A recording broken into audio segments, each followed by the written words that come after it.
There's a dangerous thing that could happen when you release a product every year, and that's complacency.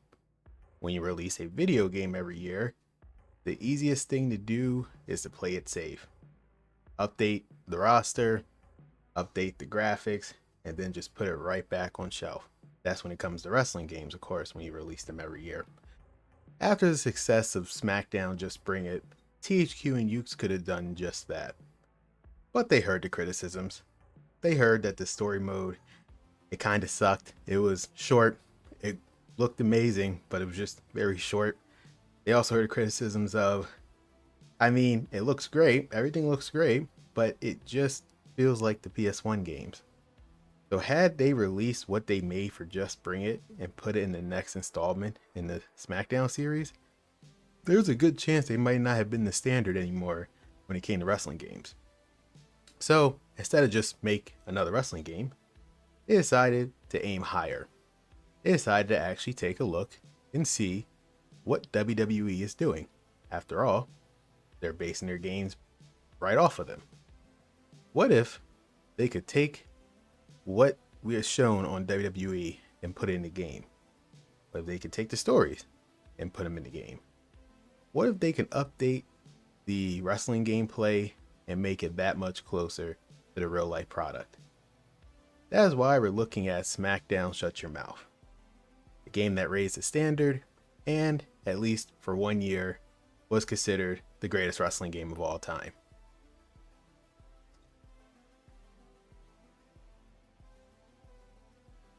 Now, WWE SmackDown Shut Your Mouth released in late 2002. You notice I said WWE. Up until now, the games were known as WWF, WWF SmackDown, WWF SmackDown 2 Know Your Role, and WWF SmackDown Just Bring It. But this one was called WWE. The reason, well, we're going to have to go all the way back to 1989. Around that time, WWF, even though it wasn't that logo, this was the Attitude Era logo.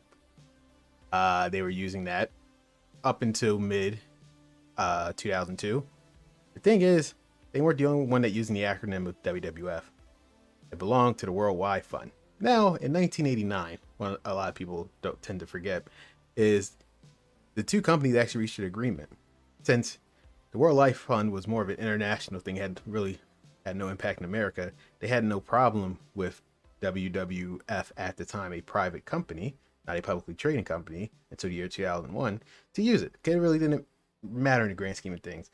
But thanks to the success of the Attitude Era, they started expanding internationally. They started doing pay-per-views internationally. It started to get a worldwide notice as people refer to them as WWF. And I don't think the World Life Fund, the Panda, as people like to call it, took that too kindly. So they had to make a long story short, they had a huge corporate battle. The World Life Fund ended up winning, and because of that, the WWF, the World Wrestling Federation, could not use the acronym WWF anymore. So they made a campaign and eventually turned it into WWE. The reason why I bring all this up, because that happened around mid-summer, May or June-ish. I don't have the exact month, but it was around that time. Due to that, and the game was already being developed, even though it's called WWE SmackDown Shut Your Mouth, there are some stuff in the game that still references that logo, and some arenas have that logo in the game, but they try to hide it as much as possible.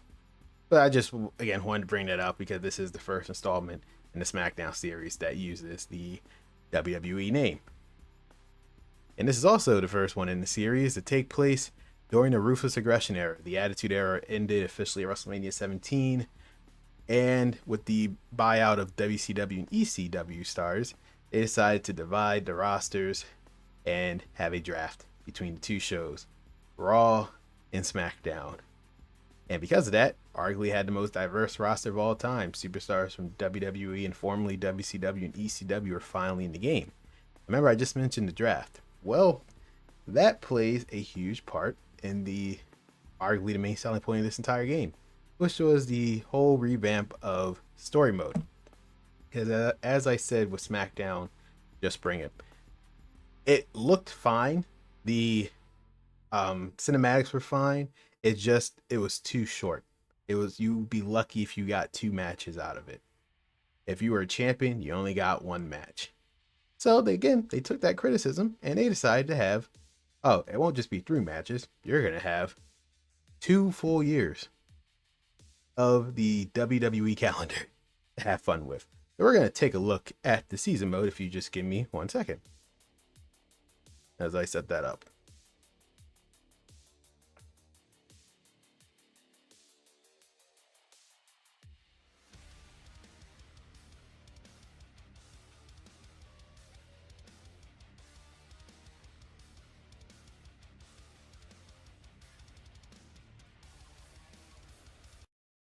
All right, so first things first, again, still staying true to the SmackDown colors, they decided to use the SmackDown graphics, even though Raw is now an official brand by itself. As it's under SmackDown name, they just figured, why, there's no reason to change it. And also, still at this time, Raw was being released on the Xbox, so they probably just didn't want to confuse people. They have Exhibition, Create, Season, which we're about to jump into, and those are pretty much, that's it. I see it's less options at the start of the menu, but once you open them up, they pretty much combined everything into one of these 4 categories. So still the same amount of options in the previous game, but they just condensed them into these 4. We're gonna look at Exhibition later, but we're really gonna jump into season mode to really show you how they try to mimic the real life product and put it in the game.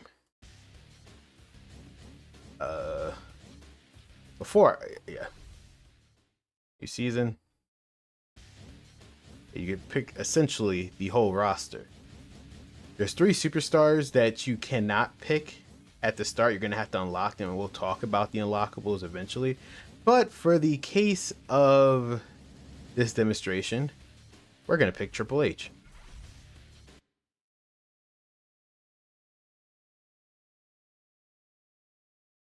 And these new loading screens actually gives out hints and help with the game.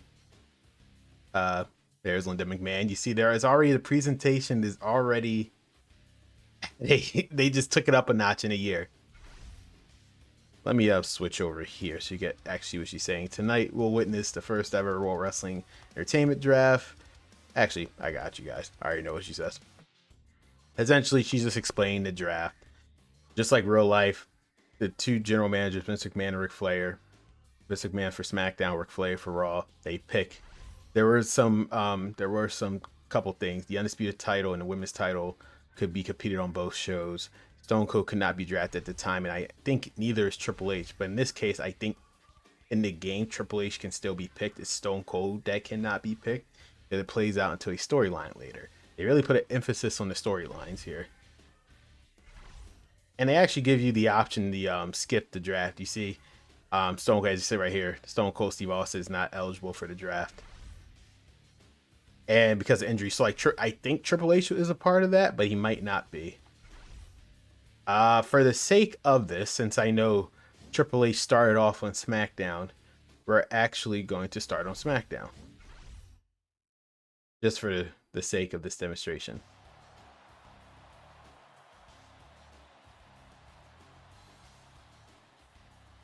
And now Vince McMahon, since I am controlling Vince for the SmackDown brand, I get to choose who I want. Now let me see if Triple H is available. And he is available. I believe the first person he picked was The Rock. So we're just going to do that in real life. I doubt Ric Flair is going to pick me. And you see how they just wanted you to pick which brand the draft, either or. Because even though you're, regardless of who you pick to do the drafting, you're whatever superstar you picked and what brand he's on, that's the one you're really going to be playing on. I wonder if Ric Flair accidentally drafts me. He is. I feel like he is. Oh no, you draft Brock Lesnar. Okay. I was about to say. I just wanted to do The Rock first. I believe, although the Undisputed Champion should be The Undertaker. But I'll check that eventually. Right now, I'm going to pick Triple H.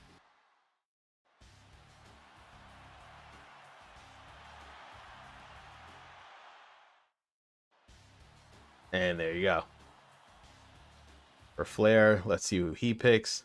And this is what I mean. This is pretty much exactly how it happened in real life. They're on Raw doing this. But the different, and you saw that brief cutscene of The Rock being shocked in the back, kind of mimic how it was in real life, but there was a whole locker room of people. We'll pick Chris Jericho as well, because him and Triple H had a brief rivalry even after WrestleMania, while Triple H was on SmackDown. Was he on SmackDown? Yeah, he was on SmackDown briefly, I think.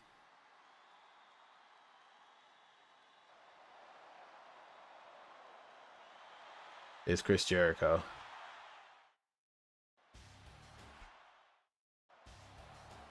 And who does he pick?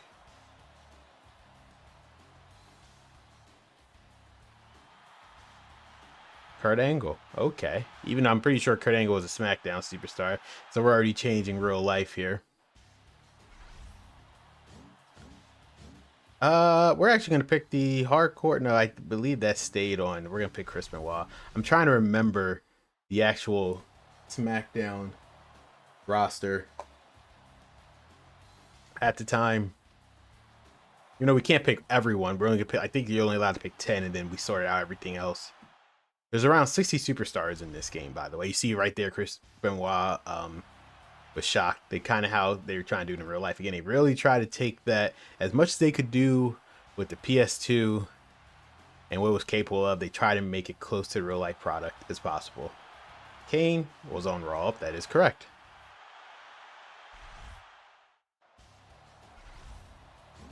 I believe Billy and Chuck were 100% on SmackDown. So we're going to pick them. We do need a tag team.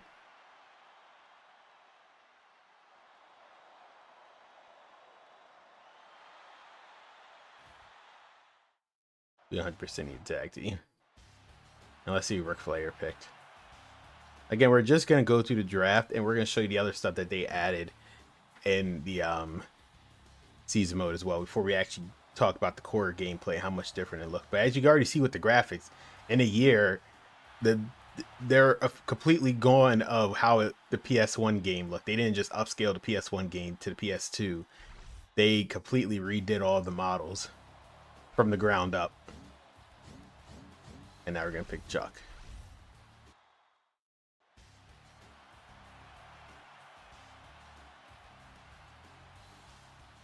And unfortunately, once again, there's no voice acting.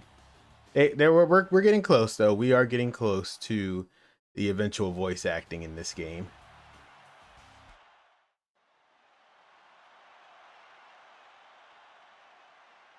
And who did he pick?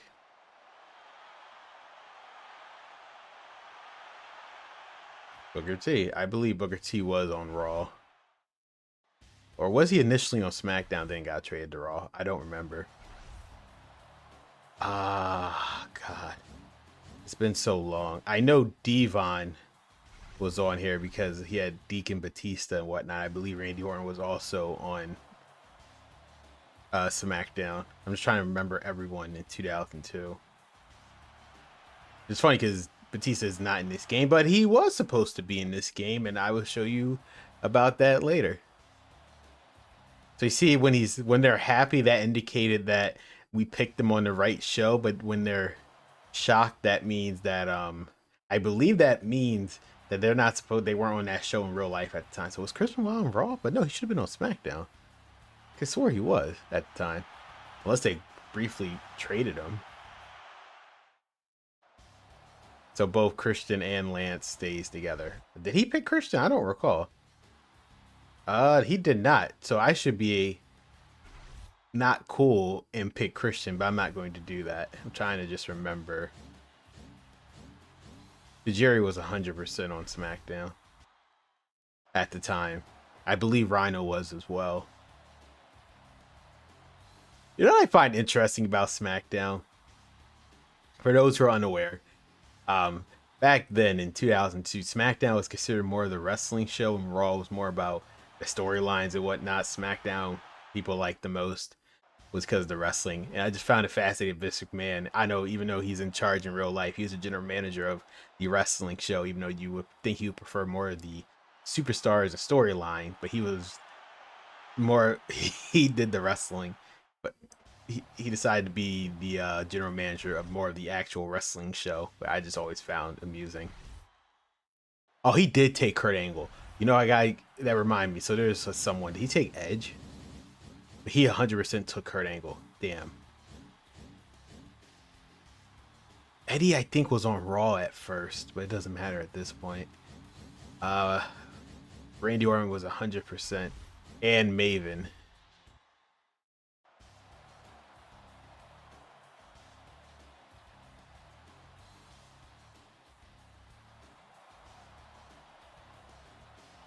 We got Randy Orton.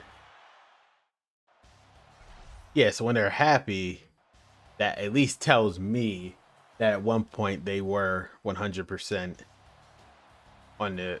I'm picking the right brand for them.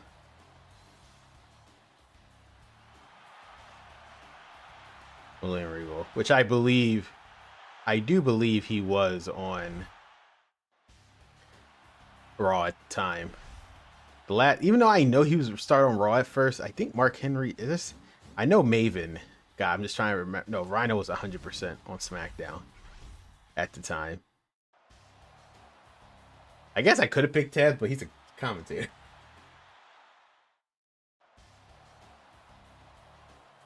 I should have probably picked Taz, but I know he's a commentator.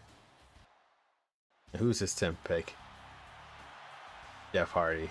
I know Jeff Hardy was and there we go. So you can pick the 10, and then essentially the rest of the roster, I believe, is just they technically just did it. Let's see the roster. So here's again, Undertaker is actually the undisputed champion. So and Triple H, Chris Benoit. So this essentially is the cruiserweight titles on this show, and that's pretty much it. All the rest of the titles. So the only accurate title is the cruiserweight title here on the show. Everyone else, I think for the most part, outside of a few people, I got everyone right.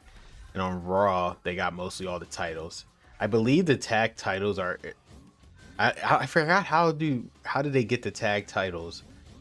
Because well, the reality is they just introduced their own tag titles. They just didn't have time to put in the game. I think it was actually around this. Actually, funny enough, when the game came out, I think is when the titles just debuted too. So that's actually a perfect example of, because of a yearly release, they missed the deadline. So just showing you how this menu looked. You couldn't do anything. They're just showing you the roster at the time. And then same thing with SmackDown. And let's just see the stables that they had. Again, Billy and Chuck, Benoit. Oh, so I was right. Benoit and Guerrero, the Dudley Boys, the Hardy Boys, Hardy Boys and Lita, Un-Americans, Booker T. Oh, because I don't have them on the right.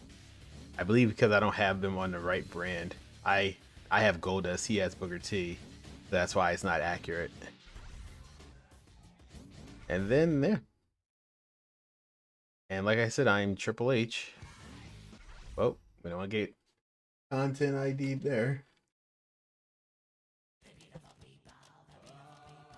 And again, just showing you both how Raw and SmackDown look. I am going to have to remind myself to cut off the sound because I completely forgot this was the era where they really loved.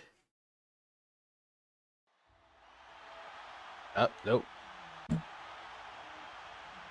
We're not doing this.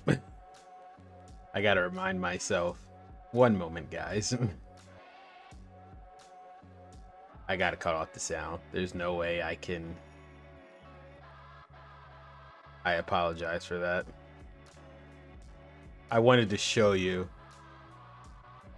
Well, we had to skip that cutscene, but now I gotta actually cut off the sound. However, now I can go back. As you can see, they did keep this from Just Bring It, where you can walk around. However, there's no time limit. So you can actually walk around as much as you want, which is cool.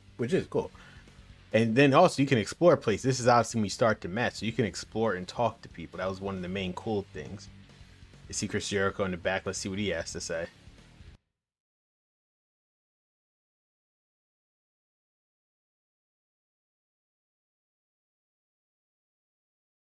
I mean, yes, there were loading screen, but they weren't as bad. Hey, oh. Fortunately, we're going to have to not do that. Nothing you has been, and again, shut the hell up, and I'm a living legend. There you go. Or don't ever. And now he's mad. I think I actually do. I fight him here? I doubt it though. So I believe here comes the pains when you start getting into fights. Yeah. So let me exit, or try to exit. I think you can only exit once you get into the main. Yeah, you can only actually exit the story mode once you complete the match, get on the menu.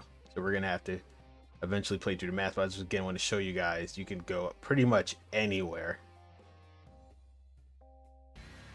You guys can pretty much go anywhere. There sometimes might be superstars there, and sometimes there might not be. Like unfortunately, I don't think I can go anywhere here. Or they're forcing at the moment, so they're forcing me to kind of go back into the. I mean, you can like really go crazy and explore around. It's not like a dead zone per se. You could probably find more people, as we're about to do right here. I go down here and see what this is about.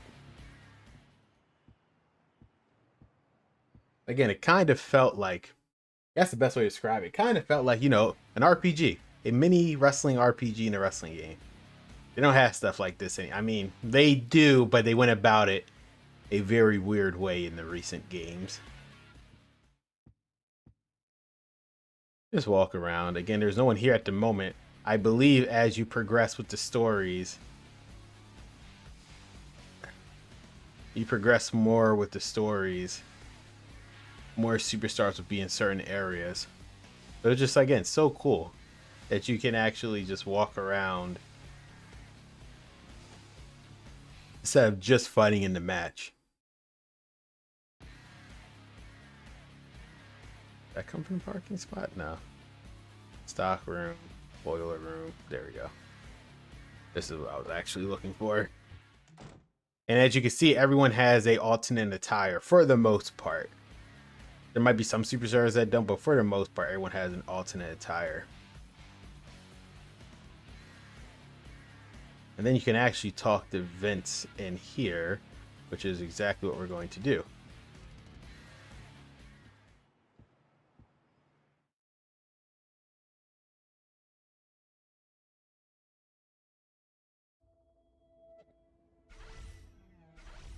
And then again, unfortunately, I want a title shot. He's too busy. So anytime when they say they're too busy, that means you're involved in the story. So you can't do anything. And there's superstar point 86. So I do have enough for a title shot, but anytime they say they're busy, I'm involved in the story. So I can't just go and get a title shot. Now, depending on where you are in the rankings that they have, you could just sometimes get a title shot. If you're involved in the story, even though I didn't really ask to be part of a story in the beginning, you're forced to do that before you get a title shot. And again, I'm in the match, so I gotta play it. Again, I'm not really going to talk about the gameplay that much because there has been some changes, but I just want to focus just showing you guys just a brief story of how it's playing out. We're going to focus on the gameplay once we get into like exhibition.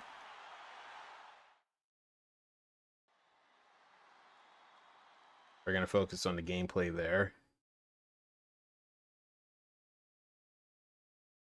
I will talk about, again, for the most part, oh, I completely cut off the HUDs. They're a way for me to come on the HUDs. I completely cut it off. So right now we're going to be HUDless. So I have no idea if I actually have a finisher or not.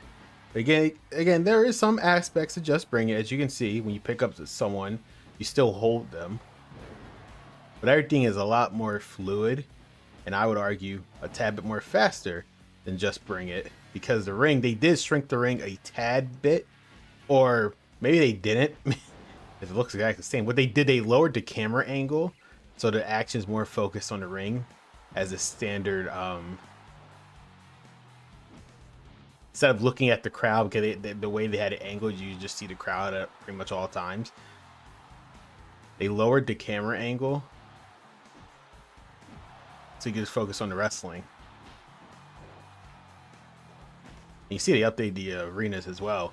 The main thing to notice, here I am talking about the gameplay, even though I didn't intend to, is the crowd has been updated.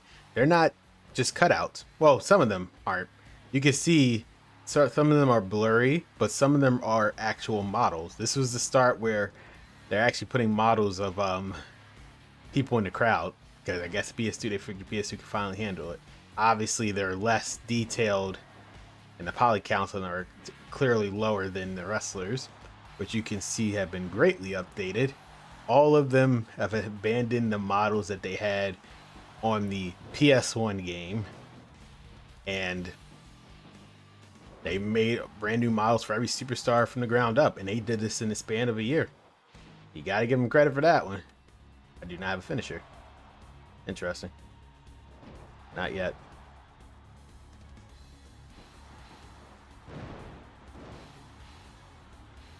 But like I said, otherwise the controls, they have not updated it yet. Everything is pretty much the same, but they just make things more fluid. The action is a lot more faster. They really, I think their main focus for this year for Shut Your Mouth on this game was just that story mode, because they knew that was the main criticism, so they put all their attention on that. And again, no one ever complained about just bringing gameplay, because just bringing gameplay was just the same gameplay from Know Your Role, and no one had complaints with that. And again, it's not broke, don't fix it. And the new thing, only in this game, was the 360 camera when you do your finisher, so you get that picture perfect shot. Why is it not in current games? Do not ask me. I wish I had an answer to that, but I unfortunately don't.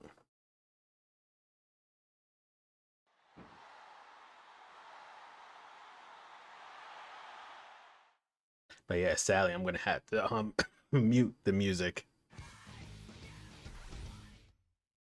Yeah, they really love screwing me here with this music. But don't worry, I'm about to fix it for you guys. We're gonna have some replacement music, dude. Don't you worry.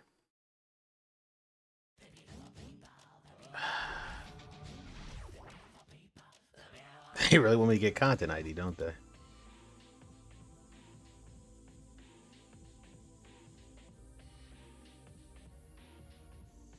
I mean, I get the fact that as a fan you want to listen to the song that's in the show, but it's like they really took that up a notch, didn't they? Allow me to do some brief stuff. First, I'm gonna have to exit. Why do you have to save it twice? That makes no sense.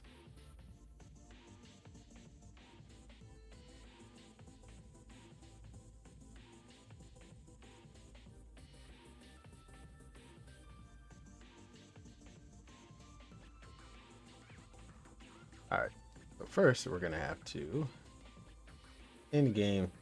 It comes to the end game music track. No, the which is unfortunately that's off, so it has to be this. Unfortunately, we're gonna have to cut it off, but don't worry, we're going to rectify that in a second. 2-star name bar, got that. So everything is good on that front. No, what did I just do? Oh my god! Oh my god! We're going to make it minimum. We're gonna just cut that off completely. They did have commentary and did update. I do apologize. I should already had this prepared. I just did not bring that off. And then the background music is off completely. We're just gonna keep it on normal. The name bar is on, and we're good. And then as for the rules, do not see a problem there. There we go. And as this game is saving, I am going to do something.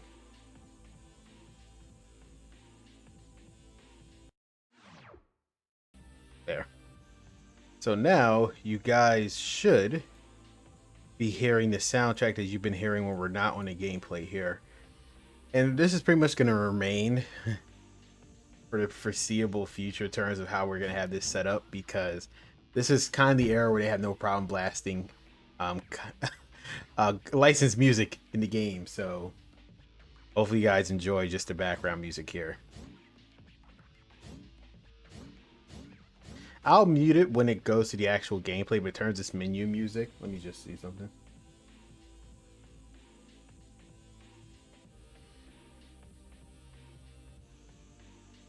Just a test. All right, we're good. I just want to make sure you guys.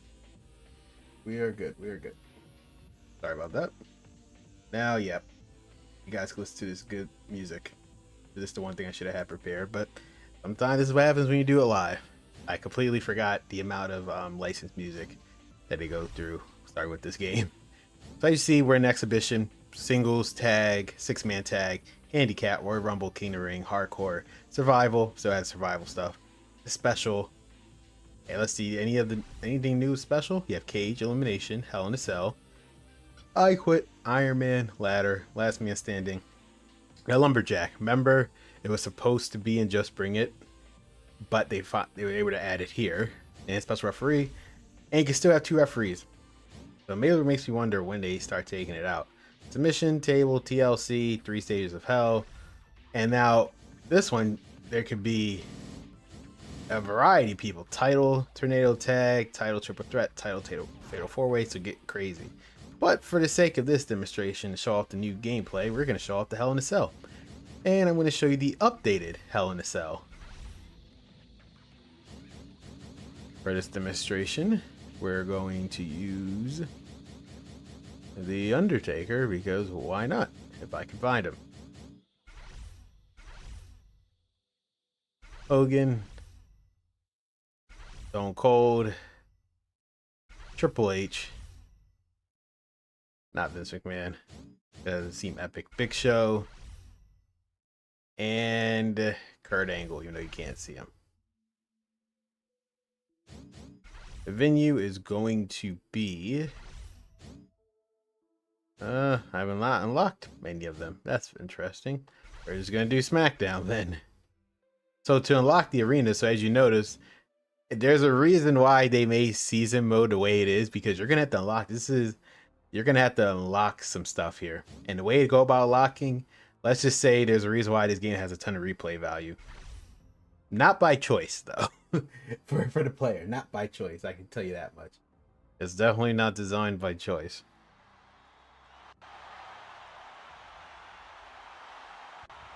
I just wanted to show you the updated entrances. As you can see, the arena's been updated with the new SmackDown graphics. Just all around awesome stuff. Undertaker is now in his big evil persona.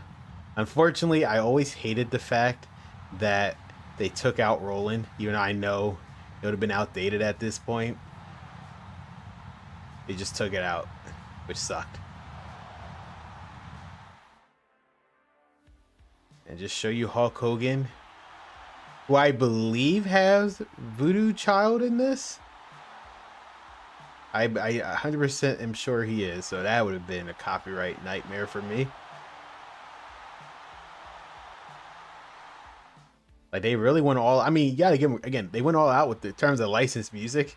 This was the era where some superstars had real life songs. They had no problem putting in the game, which was awesome. Nowadays, that's almost impossible. It has to be in-house from WWE, or except for a few exceptions like CM Punk and whatnot. And then Kurt Angle. But again, the main reason why I'm doing this is just want to show off the new Hell in a Cell. And unfortunately, as you saw, we were only allowed to have 6 people. They already took out 8, as I mentioned in the Just Bring It stream. For some reason, Just Bring It, they had no problem fully capable of putting 8 superstars in the ring. But with with every game that came after Just Bring It, they said, nah, can't do it. Just impossible.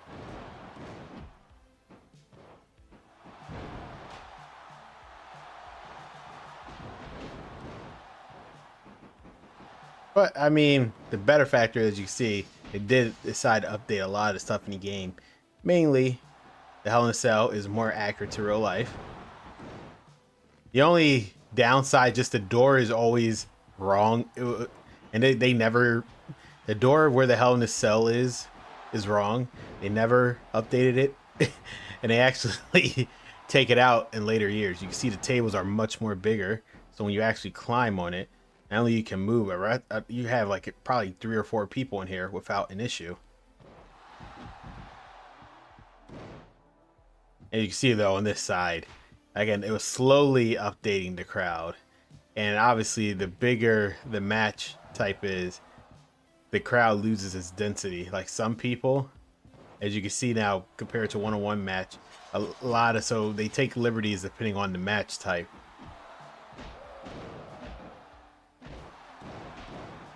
They look more like cutouts, but they have more depth than just bring it and shut your mouth. And by the way, you can fall now. There is no invisible wall, so you can just fall right off, which does hurt you.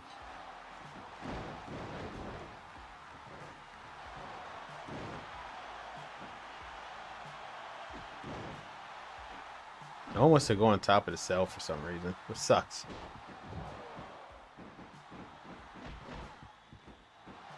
Of course, you still can't take out stuff in the ring, out under the ring.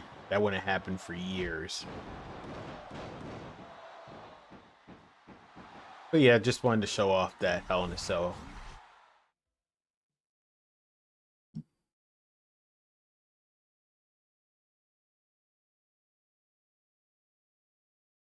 Another thing I want to show you guys, if I can find it. Would it be under special? Falls Count Anywhere, perhaps? Or a street fight. Why not? They expanded the, they really expanded the new backstage areas. And for this demonstration, I will just use The Rock. And the returning Shawn Michaels, who was taken out of Just Bring It, even though he's supposed to be in there. Oh, we can't. Oh, these are locked. So we can't fight backstage at all? I wonder, will they allow me to fight back? Hold up then. This might be all for that. I have to unlock it? Good lord. They really were not playing around. Right, I don't see Falls Count anywhere. Huh. Imagine that. Regardless, though, if that is the case, that's fine. There is one thing I would like to show you guys that's only ever been in this game. And you can only do it in this game.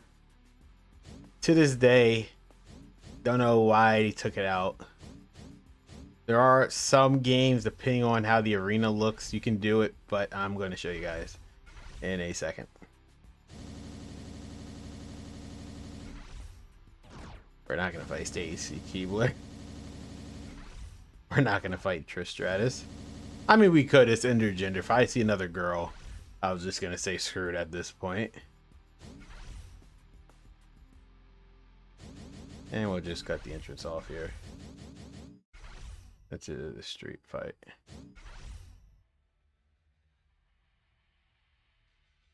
But I wanted to show you the backstage area, but when we go back in season mode, I have no problem showing you. The one thing that they, by the way, you see, like I said, it's dependent on the arena. As you see, since we're not, you know, they look like they have Minecraft legs, and they do. I never noticed that as a kid, but now I'm looking at it. It's actually terrifying. They have Minecraft legs, which means no legs at all. The one thing you can do, oh, I mean, side note, you saw I was able to jump on a barricade. You can just walk freely on here without trying to balance. So again, there's still arcade stuff. The one thing you can do, they can do no other game, is just climb. What up? Damn it. Get close enough. I was about to climb it too. You can actually climb the SmackDown fist. This is not the only arena you can do it in, but this is just one of the legendary things you can actually climb the SmackDown fist. It's if Scotty would let me.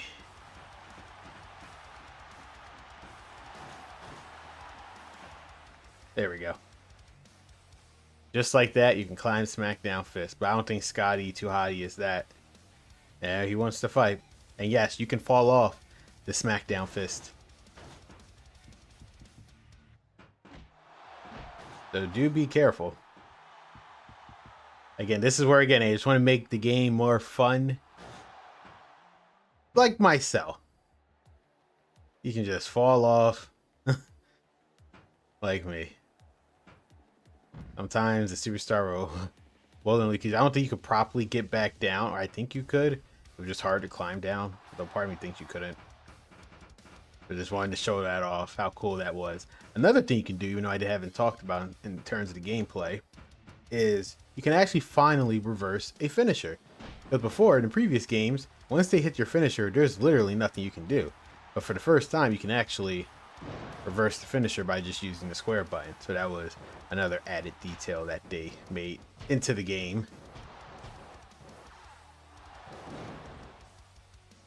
They actually did update a ton of move animation. You can see Sky Too Hot. You see how he was standing?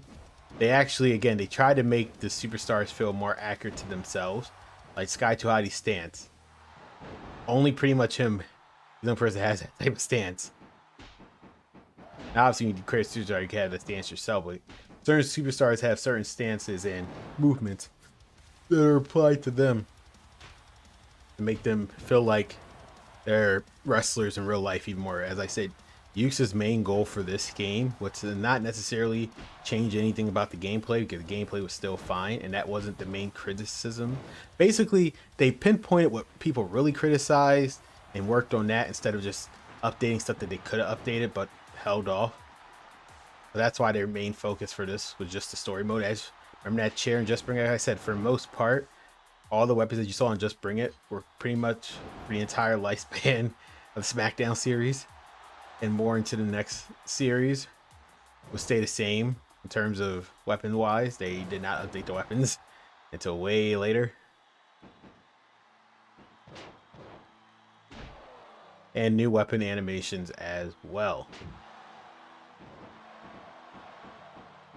But you can still reverse it with the square button.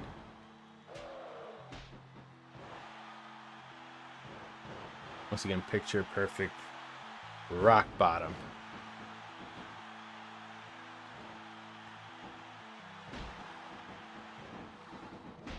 See how there's a good chance Guy Too Hotty could reverse my finisher, but I don't think he is, especially now with the rock bottom.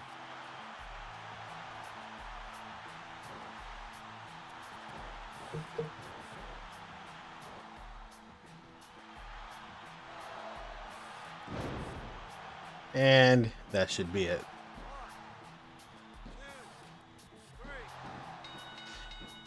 Side note, guys, there was actually one thing I forgot to show you, just because even though, I mean, it's not necessary since we already got through that part of the stream.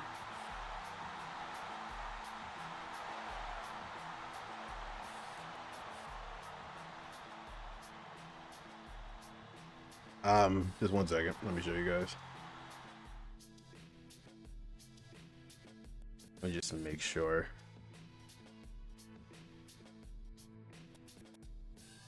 All right. So over here, there was one thing I forgot to show you guys. And that is the Support the Guardian. They had an article about the shenanigans that happened with the Worldwide Fund. Actually, no. Yeah, Support the Guardian. There you go.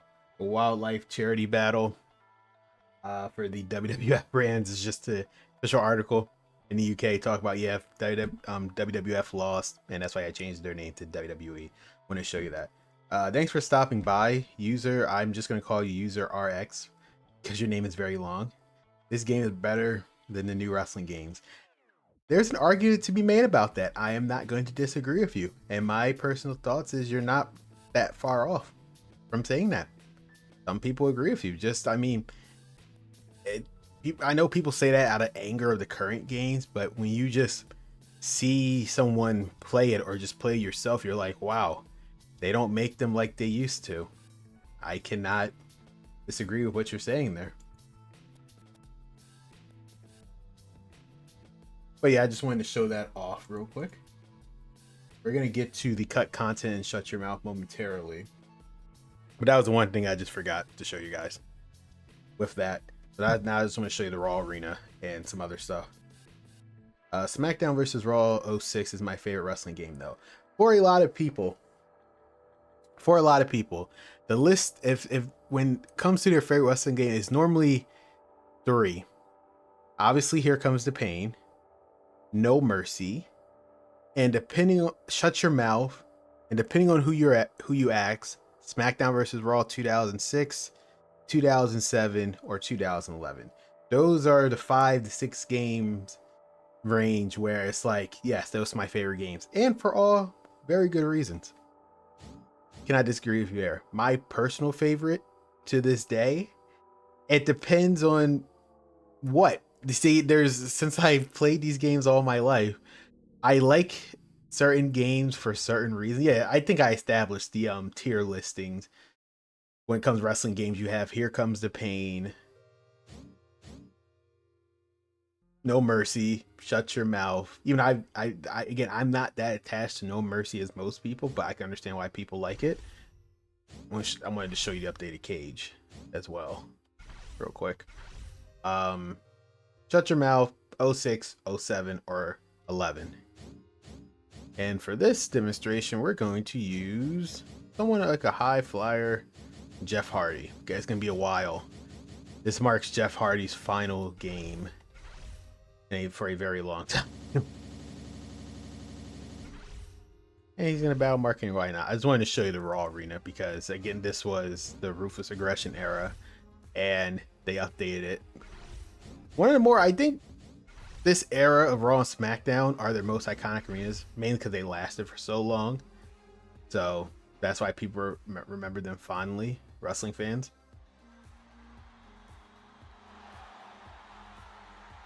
As you can see, one thing I'm keeping the interest on because I just want to show you the presentation. Again, another thing, it kind of felt too similar. Even though they was able to have the wrestlers not walk in front of their Titantron, just bring it. It's like they were skipping to the ring. They tried to make them stay as much as possible. There are some skips, but not as much as Just Bring It, where they just essentially 10 seconds of entrances, except for the Undertaker, and then you're good to go. They really try to give each superstar a personality. And again, the presentation, the cameras, all the logos in the arenas, crowd signs. There's so much stuff that they update in the year. It's absolutely incredible from Just Bring It.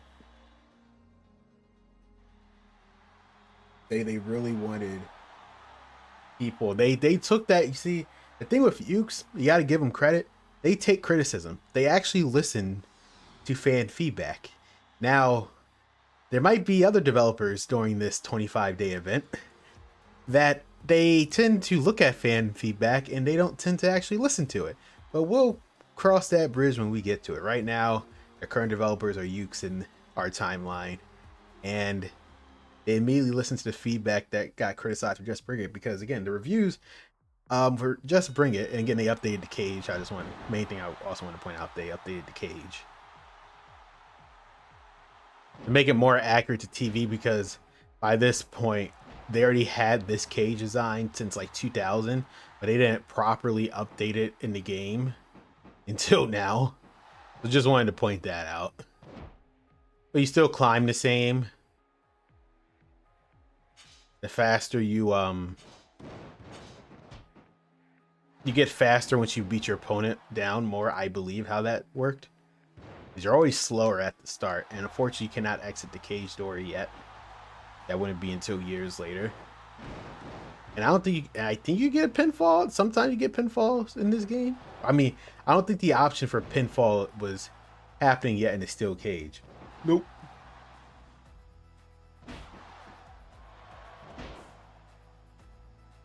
But yeah, back to Ukes. And you see in 1 year time, because they know people, it's like they knew the audience that was buying this game, and they made sure for them to buy the next game. They took their feedback for the year, they implemented it, and they made sure to put it out. Their focus wasn't really, and again, the criticisms for Just Bring It wasn't the gameplay. It was just the presentation aspect of everything that Just Bring It did. It's like it was like 50% of probably what they wanted, because you had to take into account that was their first go at it on the PS2. They probably didn't know the technology that well. They just wanted to make sure to put out a game that wasn't broken. But since they had a foundation there with Just Bring It, they were able to update everything else. A better story mode, better presentation, better character models. I love how Jeff Hardy has a regular Swanton bomb, even though it wasn't a finisher. Like I said, you can reverse a finisher. You just gotta make sure you know the superstar. You can reverse it properly, but you can definitely reverse finishers in this game. And again, so many different camera angles. They were really trying to get that TV presence that they show on Raw and SmackDown every week.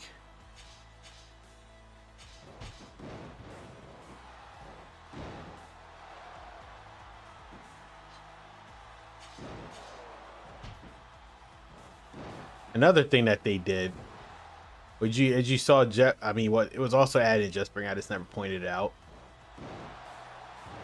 You can add your recovering when you're staying up. You can actually do a quick, like a sneak attack as you're getting up. So that was always cool as well.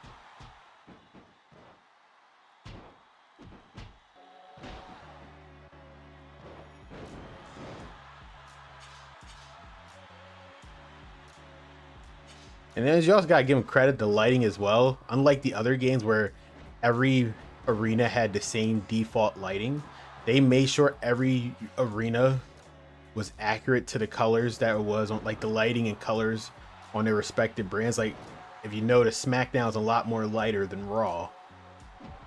So they made Raw a tad bit, not necessarily like pitch black dark, but they just made sure, like, since, you know, SmackDown is blue and bright, Raw is more red.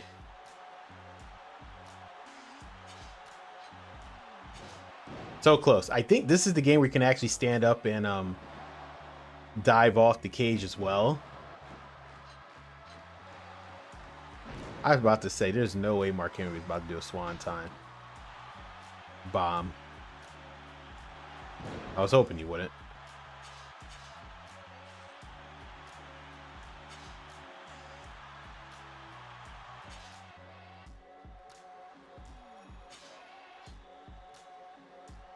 Yep, this was the game you could do any move on top of the cage, even your finisher, I believe. Remember when you can actually, yes, back then you can actually do your finishers off the top of non-turnbuckles without an issue. Why is it not in the current games? I wish I could have an answer for that. You see how, like, Jeff Hardy, like, his stance, how he's moving? Like I said, they tried to give each superstar a personality and really have their character traits. So you see how, look, I'm not even doing that. That's just Jeff Hardy. He's constantly moving.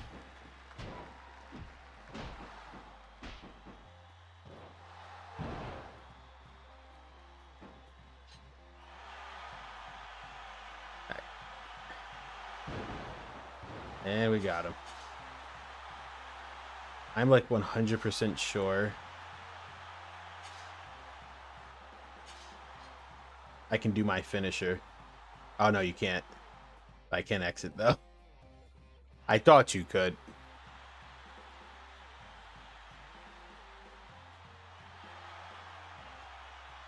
It's like this animation as well, so yeah.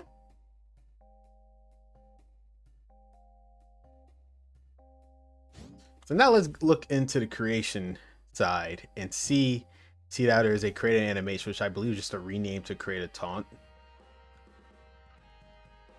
Yep. Actually, yes, you can. They actually expanded upon the taunting. It's also your fighting, your walking, your running, your winning, and your taunts. New. Base. Do this. Look at that. Look at what you can do. You can have your specific facial expressions and everything. Tell me a game. This is what I mean. The amount of detail you could do in this game is absolutely unreal. Not only you can change their facial expression, so I can have his face have a certain reaction to when he's on top of the turnbuckle. I can have his neck look down while he's doing it. Look, you see it's still facing down when he was doing it. And I can slide it so how it's, you see it's down. See, look at that. That is so cool. Look at that. Now watch his neck go down. Boom. There's what?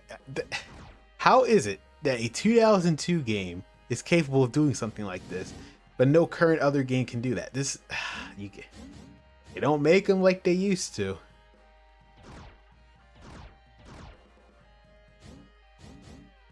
So just something simple as that, and then yeah, we're just gonna decide. You have so when I said every person could be unique, but when you create a superstar in this game, you can literally create your own superstar. Like you can have him as accurate as you want him to be to your real life self.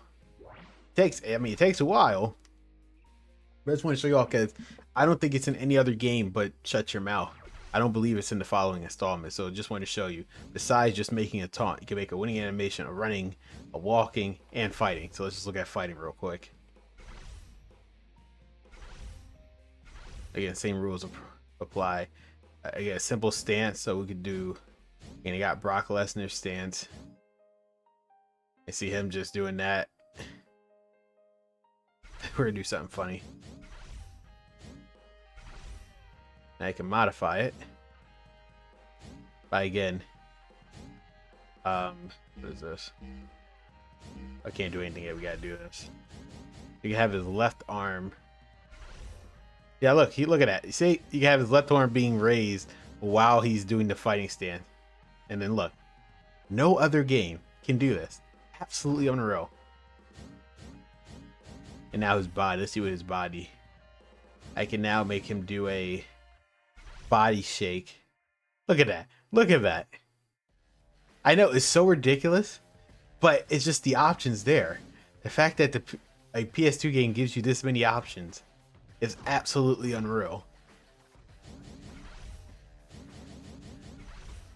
And this is at a time I never personally touched Create a Wrestler. I don't think I started creating my wrestler until the next installment. I can definitely say that. The previous games I just liked playing as the wrestlers on TV. It wasn't until Here Comes the Pain in the story mode the season mode that they presented, I was like, alright, I gotta create my own wrestler.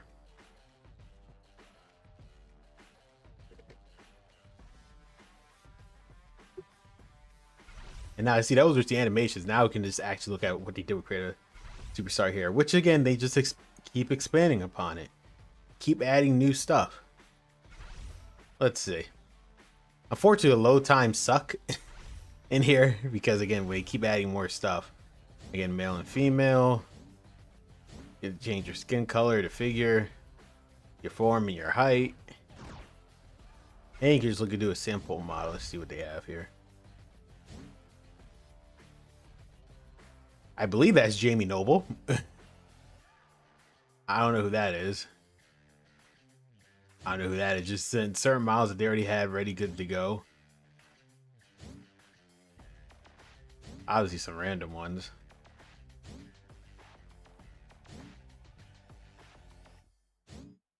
I'll just give you some preset options that you can never complain about. I'm just looking to see. I'm fascinated. Like, what the heck is that? Okay. You can really be creative here. For a game that came out in 2002. I'm shocked. Your profile, your name, nickname, biography, and the brand new thing, you can actually have your own sign. You couldn't do that before, but since again, I told you they added the signs, you can actually add your own sign. Granted, it's based probably on the wrestler more so, but you get the idea. Again, the your stats. And the newest thing, the logic of the superstar. Again, give you a brawler, grappler, submission, luchador, striker, balance. This is more of an AI. So when you're not using him, they know what to do. They could be more of a submission artist, a brawler, grappler, a luchador, striker, versus balanced person. This is the earliest. This is the earliest start of what they made a whole game based around. In the coming days we're going to show you, but this is just like essentially the base version of that, of having two different styles of a superstar in a match that you can utilize. I don't want to spoil it too much, but there's a game that their whole advertisement was based around having two fighting styles, but we'll look at that in the coming days. And again, the moves, you could just either copy a superstar's moves. You could have more of a roughneck moves, speedy, powerful, average. So essentially instead of going to create a wrestler, you could just already have their moves. I believe that's what this is. So for example, if I pick Chris Jericho or Chris Benoit, I'm pretty sure I'm going to already have the guy's headbutt.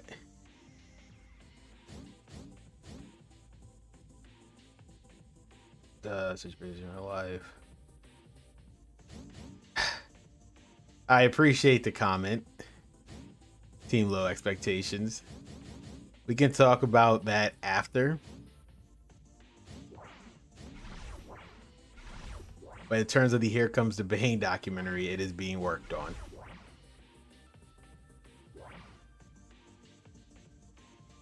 But thanks for stopping by.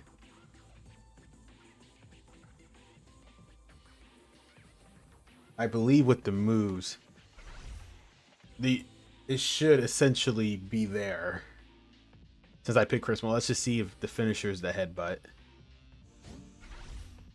I think that's what that means.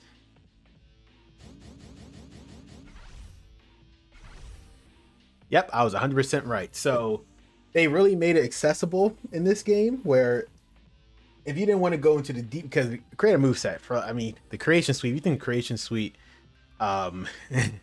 is tedious and long to have your moveset ready.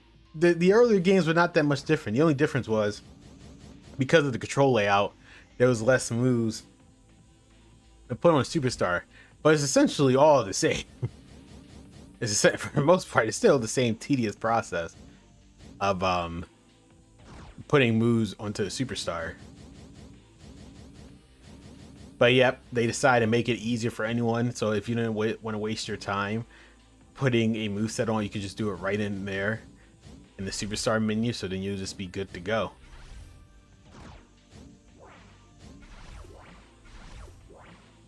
I did like that is actually smart for new people. I guess they knew that, yeah, this is probably gonna get a lot, and by the time they create a superstar, they might be too tired to wanna make their own move set. So we're just gonna have a preset one right there in the menu, which is very cool of them. I want to see if there's anything else that they added here. You did the abilities, profile, biography, and that's their name, and that's it. So that's pretty much this part. We're create a superstar again. They added a ton of stuff. You saw, I'm just still blown away by that. The animation. I don't think it's in any other game besides this one. How is it that we can create our own animation? People are still asked about that to this day. Yet somehow a game from 2002 has it, but in the year 2026, that's just not possible. Fascinating. I think there's one more animation I want to see before we move on. We did running. No, I don't think we did running. Let's just see what they have. Do something basic. Lip, ballerina, bunny hop, and skating. Okay. And let's see again. Your body. Again, you just tilt, and there's so many options too. So it's like, look at this. Look at that. Look at it. It's so crazy.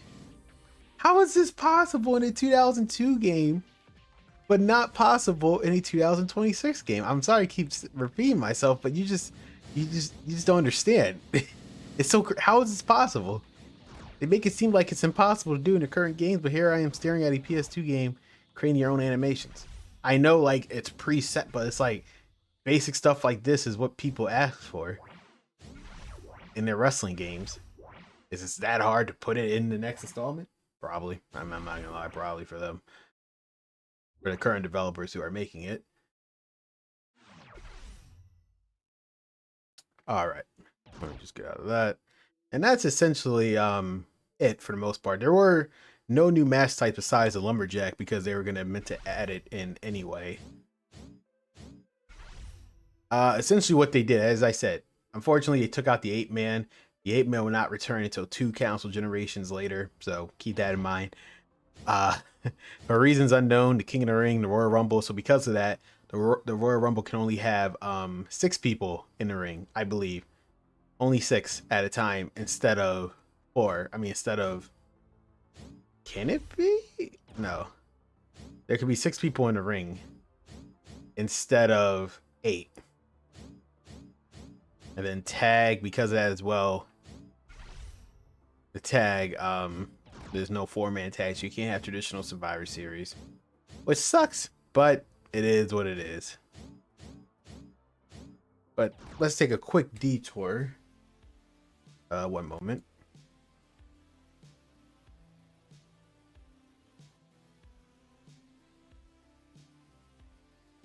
We're going to take a quick detour into the cut content that was in SmackDown Shut Your Mouth. It's not as much, again, they tend to not, it's more about revealing who could have been in the game and stuff that just could have been in the game. Necessarily didn't cut out a lot. You can't cut out something that wasn't fully in there yet. Although they tend to in the future game, but not this one per se. So we have unused theme songs. So there's a number of songs that exist in the game files that are just not accessible through normal means. You can obviously with a cheat device do that, but here's some of the theme songs. Yeah, Maven's. I'm not going to play them because, you know, copyright reasons, but because one of the biggest issues with this game, even though unfortunately, I had to cut off the music due to content ID. A lot of superstars do not have their right music for some reason, but it turns out they're in the files, but it's just they just didn't put it in the final version of the game. This is back in the day where you couldn't patch it, so maybe if they had time to patch it in, they probably would have, but since they couldn't back in the PS2 days, we got what we got. And then we have a list of unused superstar move list, which kind of reveals people that were supposed to be in the game. A move list of Mr. Perfect, who was employed. He came back briefly, but then we do the whole plane ride from hell, which is a incident. That isn't really, I mean, there's no need to talk about it for a lot of people that won't get it who are new here. It just, because of the events that happened there, Mr. Perfect got fired. Crash Holly, who's supposed to be in the game, like I said, Deacon Dave Batista, they have his moveset. As you see with Devon, he's in his Reverend gimmick. So Deacon Batista was supposed to be in the game. He would be in the next game. Chavo Guerrero will make his debut in the next game. DDP is in the game, but Canyon is not. So Canyon could have been in the game. There's an unknown person, again, Crash Holly, and then Tommy Dreamer. So Tommy Dreamer's actually in the Raw game that's going to be coming out the following year in 2003. But he was not in this game. Then you have a create a superstar password. Some stuff right there, some miscellaneous unused strings. And some weird stuff. So like the NWO's entrance, right? As you can see on, I'm going to put this hopefully. So we had the NWO's entrance because, you know, it's the whole black and white. But I guess what happened here? If a wrestler, if you disable the stuff, essentially you would be the only person in color, as well as some of the stuff here, while Hogan would still be in black and white. So I guess the way they made the game when it came to the entrance for NWO, it's rendered that Hogan will always be in black and white if you do the entrance, but if you try to adjust anything, everything else is just gonna get screwed up. So that's just actually funny. Another thing, and it was interesting, the Armageddon Arena is actually based on the fully loaded 2000 arena, which was not in Just Bring It, because none of the arenas were in Just Bring It, because they just used a modified WrestleMania 2000 arena for every generic pay-per-view event except for WrestleMania and Just Bring It. But I just wanted to quickly show you guys that, and also I would like to show you the roster. Now, remember, there's only about 40 superstars in Just Bring It, but shut your mouth, they was able to add 20. And again, this was the game, at least in terms of SmackDown series. There was another game on GameCube called WrestleMania 18, and that was the first game to have the superstars post purchase of WCW and ECW. This game was the first one to put them in here, but GameCube was the first one to do it in general. You have the following: Al Snow, Albert, Big Show, Billy Kidman, Booker T, Bradshaw, Brock Lesnar, Bubba Ray Dudley, Chris Benoit, Chris Jericho, Christian, Chuck, Devon, DDP, Eddie Guerrero, Edge, Farouk, Goldust, Hardcore Holly, Hollywood Hulk Hogan, who makes his return in a WWE game, and this first time in a WWE game on PlayStation, mind you. Ivory, Jazz, Jeff Hardy, which is the last time Jeff Hardy would be in the SmackDown series, or in general. He's done in the SmackDown series. He's supposed to be in the next game, but unfortunately he got fired, to the point where the trailers showcase him. I'm probably going to show that off, to the point where the trailers showcase him prominently, but they cut him out so late in development. Kane, Kevin Nash, Kurt Angle, Lance Storm, Lita, Mark Henry, Matt Hardy, Maven, who makes his only appearance in the SmackDown series, Molly Holly, Randy Orton, Raven, and I believe this is Raven's last appearance in the SmackDown series, Rhino, Ric Flair, Rico, Rikishi, Rob Van Dam, Scotty 2 Hotty, Shawn Michaels, Shawn Stasiak, which I completely forgot was in the game, Spike Dudley, Stacy Keibler, Stephanie McMahon, Steve Austin, the Jerry, Taz, Test, Val Venez, the Hurricane, The Rock, Tori Wilson, Triple H, Trish Stratus, The Undertaker, Vince, William Regal, and X-Pac, who I think this is the last time X-Pac is in a game for 2 transitional series. This is the last time X-Pac is in the game. I just realized that. Good Lord. So yeah, they really updated the roster there. And credit to SmackDown Hotel for allowing me to showcase that to you. But we're going back to the gameplay. And again, since the main thing was story mode, I really want to showcase that during this stream. I really just want to show you what they did, and now I can show you since I cut off the music. Unfortunately, I can't play it due to content ID, but you have the background music here that I'm playing. I do hope you guys enjoy that. The background music as we are playing.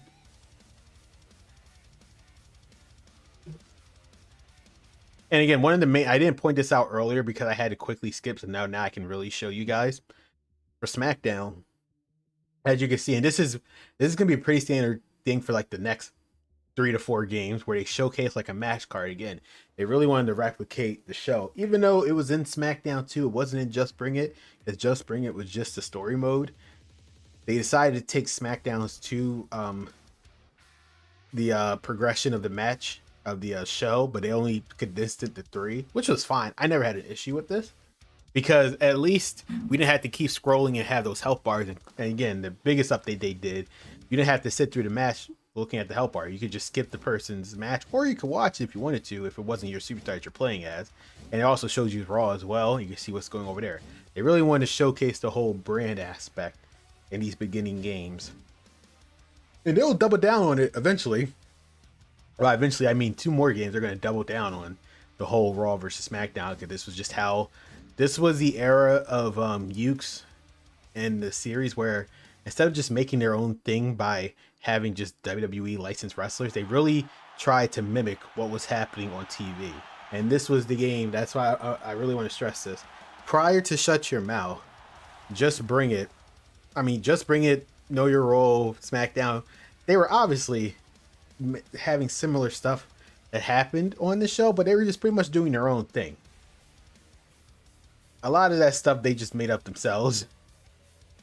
But Shut Your Mouth, they decided, okay, let's see what WWE is doing and how can we put this in our games. Like before, the best way to explain it, before they essentially made a wrestling game with WWE licensed characters, but now starting with Shut Your Mouth, they really wanted, as I emphasized earlier in the stream, in the beginning of the stream, how can we make a game where it's so close to the product that they won't even care? I wonder if Chris Jericho's going to say something different. I mean, they won't even notice the difference between the real life product and the game outside of, the real life graphics, of course. I think we could fight him, or we can change. Either we're gonna fight him backstage, which I doubt, or the match changed into something else where it would involve Chris Jericho. Oh, actually, no. See, some stuff like this happens. Oh, this is what I mean. You can change literally what happens in your story. You're not just bound to a linear path. You could do some subplots here as well. Like, that's what made this game. This was like a lot of the core stuff that you see in a modern day wrestling games happened with Shut Your Mouth. That's why I said it is the standard, and everything else just built upon it. And the next game took it to a whole new level.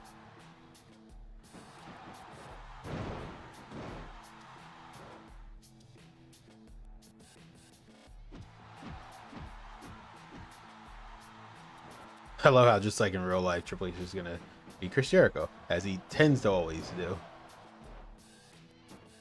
And I think with the new animations that they put in these games, you can really feel the moves this time. What I mean, like, obviously they didn't start mocapping these games.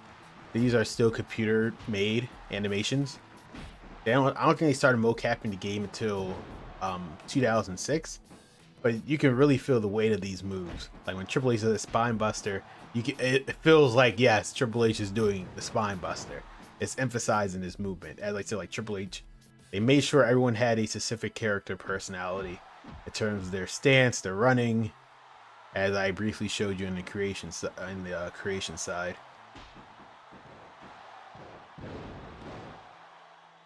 And now when you taunt, here's a little hack if you ever want to do this.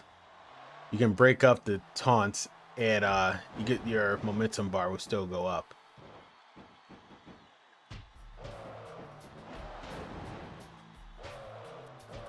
And they made things more connected. Like, you're not just hitting buttons and sometimes it hits them. Like the animations, there's specific animations where you hit them. So again, it really feels like they would react to it as they should in the show. Like that move right there, he should fall down just like that. That's, again, they really want to do that TV style presentation, the selling of the characters' moves more. You completely dominated Chris Jericho there. Can't blame him.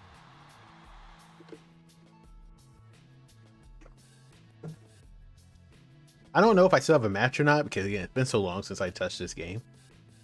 Really looked at it. Let's see if I still have the same match. Yeah, I think I'm still in the car, but you can just do that little side event and build up your superstar point. Yeah, see, now I'm facing Eddie Guerrero. Oh yeah, and by the way, everyone I believe have alternate attires as well, like Triple H. So when you, I guess I should have showcased that.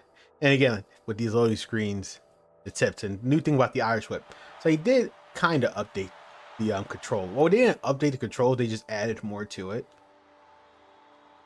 You can now pull back now, or do a rebound, I guess I could say is the best way of explaining it. I'll demonstrate.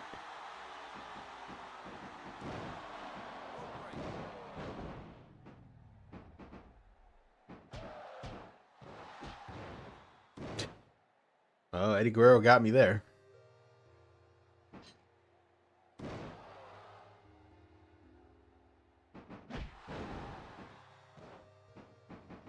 So like if I do this, and I could pull him back, a rebound.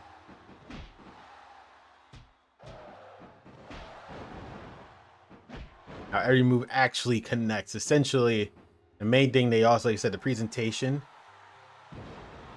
everything just connects as they should.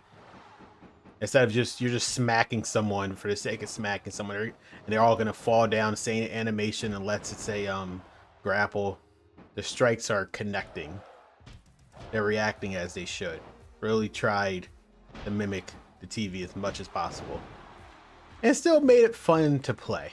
Do stuff that normally would have happened on TV, like climb up the SmackDown stage.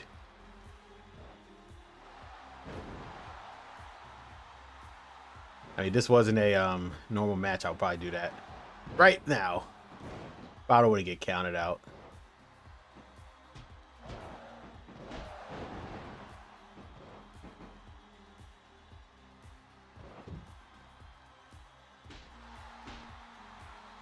And the camera cuts as well, especially the way they pulled back the camera, or pulled in. I mean, they zoomed in more on the ring, so the camera cuts look a lot more better.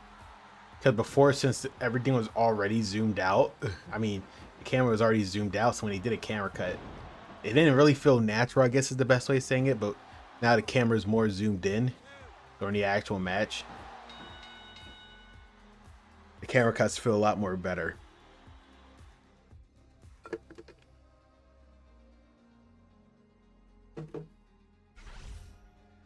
I believe there's a story going on here, even though I had to skip some of it because the music there goes Undertaker.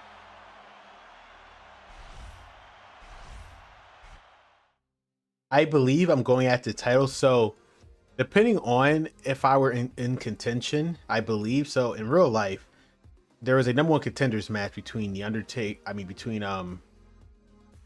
was it Triple H and Stone Cold? No, between Undertaker and Stone Cold at Backlash. Yeah, it was between Undertaker and Stone Cold at Backlash, and Undertaker won that match. But since Undertaker is currently the undisputed champion, it doesn't seem like it's happening, which is very interesting how the Undertaker's undisputed champion. Because this game came out in November, by the way, either November or October. By this point, Brock Lesnar was already undisputed champion, or now the WWE champion. But the fact the Undertaker has the title first means that they were wrapping up development of this game right before SummerSlam, because I believe The Rock got the title. Yeah, The Rock got the title right before SummerSlam, so at Vengeance, in that triple threat match everyone loves to talk about. Undertaker, Kurt Angle, and The Rock. But essentially, again, as I said, they wanted to take some of that story and put on here. See, I'm not actually on the show this week. Undertaker was on there, so you see, I'm actually on the show. So now I can just probably walk around and do whatever since I'm not on the show. But I probably have the reason why is I probably have a storyline that doesn't involve me wrestling a match. You see? Now, sometimes the commentators do tend to say the same thing. You see what I mean? So Albert. So again, this is all depending on who's ranked where. That's why there's a lot of replay value to this game. So depending on who's ranked where, you get a different person. I remember my first playthrough. Now it's Triple H. It was actually Kane, but now it's Albert. How did Albert get this spot? I couldn't tell you, but only in a video game. That's what makes these games so fun. They're not specific to one person. The way they go about it, it can literally be anyone in the position.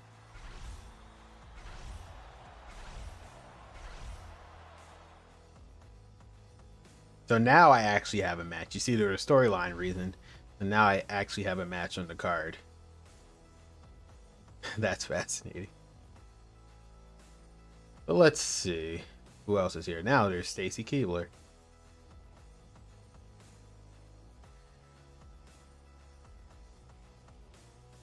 And there are actual one-to-one storylines in this match to unlock some stuff. For example, Kurt Angle, he has, even though he's bald in this game, he has an alternate attire when he's not. And there's a whole storyline about that, just like how it happened in real life with Edge. Or I think not just Edge, it could be any, if you're fighting against Kurt Angle during that time. I think could be anyone, but I think Edge is the main person. Me being my manager, I guess I can make all of a sudden.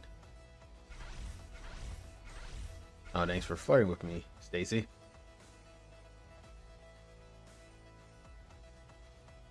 Again, every week there's probably gonna be someone new for you to interact with. So just cool looking around. So the one thing I also want to show you, remember when I said like this game has a ton of replay value? Well, the way to unlock stuff. So as you can see, you have the Undisputed Championship, the hidden items. So this is the way you unlock stuff in the game. Backlash. So we're about to hit the Backlash pay-per-view. If I win on that show, or if I'm booked on it, so keyword, first, you have to be booked on the show. If you're booked on the show and win the match, you get one of these 5 unlockables. Heard I just said one of these 5. The Rock attire, Christian, Great Apart, the Backlash Arena. So you saw those arenas unlocked, Backlash Arena, and then Foam Hands A. So you have to win the match in this pay-per-view to unlock it. The Undisputed title, again, I had to become the Undisputed Champion, then I can unlock one of these 2 things. So see, there's 5 things, and it clearly says I have to win the match. There's only 2 years of story mode, so you have 2 times to do this, which means for you to get almost everything in this game, and sometimes they have 6, as you can see. So to almost get everything in this game unlocked, you are going at minimum have to play the story mode 2 years 3 times. So you have to basically play the entire story mode 3 times, which would be 6 years. So they made sure if you're a wrestling fan, you're going to stay on this game at least for the entirety of the year before the next one comes out. And I mean, and guess what? Because how the story mode is dynamic, when it at least comes to the first year, you could do whatever. It's like it's always different, something new. During the later half of the year in the story mode, it starts to become linear, and there's only certain paths you can do. But that from now to SummerSlam, it's pretty much randomness depending on who you exactly pick, who is the position on the card, the title you're going after, the championship, all that stuff. But and then WrestleMania 18, Hollywood Hogan, Farouk, Bradshaw, you see, and WrestleMania 18. So you're gonna and you're wondering why it shows Kevin Nash, X-Pac, and Hogan, despite the fact that they're playable in exhibition. This is for you to play as them in the actual season mode. So you can't actually. So this is one of the only games where every single superstar is unlocked in exhibition. You don't have to unlock anyone. Every single person that's in this game is already unlocked at the start. I think this is the only game that did that. Every game that came after this, you're going to have to unlock the superstar one way or another. Or DLC when you have to pay for it, and then when you don't pay for it, it gets lost to time because you didn't pay for it when the servers are still online. But we're going to get to those games eventually. But this was the only game where all of the superstars are unlocked in exhibition. So if you want to play as Hogan, Nash, and X-Pac, you can 100% do that. It's just when it comes to story mode, you want to play as Hogan, X-Pac, or Kevin Nash. You have to go through it at least for Hogan's sake once, and hopefully you pick the first item, and then you can play as him in the season mode. But yeah, this is what I mean. So we're gonna get to Backlash, I believe, at least during duration of this, and then we'll figure out which one we're gonna unlock.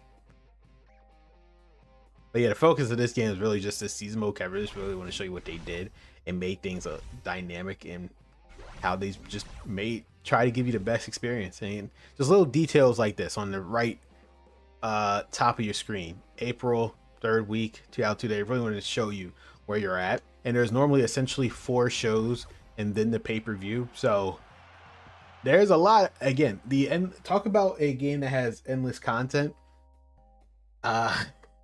You're pretty much good for the year. So that was called the Spectacular Smack. I always wonder what it was called. Now that I saw that loading screen, now I know. The Spectacular SmackDown camera angle. There I am fighting Albert for my spot for the Undisputed title. I believe at Backlash, because it is April.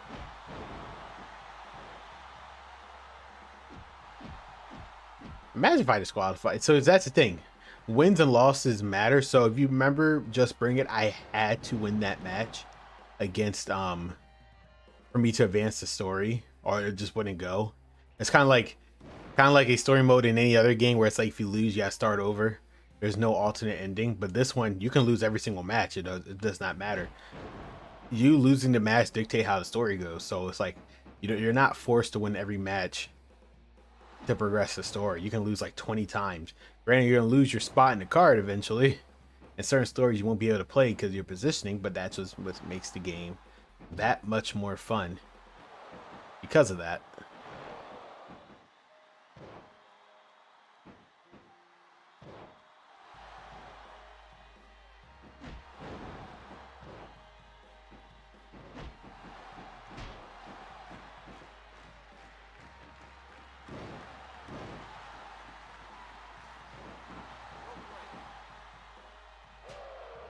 But unfortunately, now we could talk about some of the drawbacks of this game.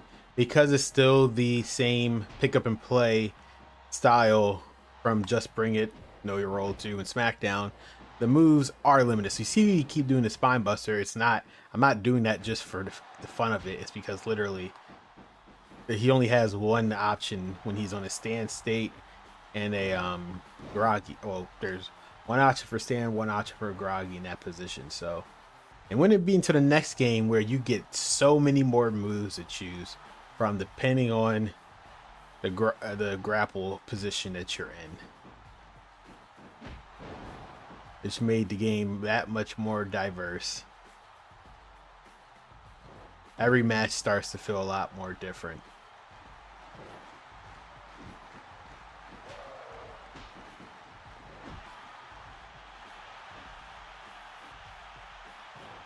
And Albert should be done. Hopefully.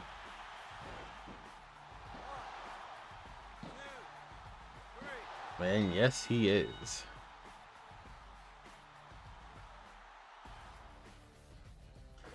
And I believe Undertaker should come out for a confrontation, even though I'm getting out. It's going to be hilarious when Undertaker comes out. I believe he's about to come out.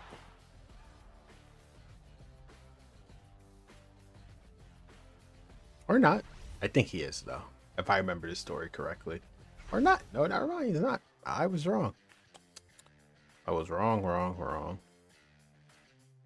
It should be SmackDown. This is the one he comes out. Like I said, we're just gonna go to Backlash,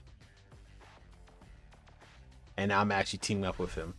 What an interesting story this is gonna be.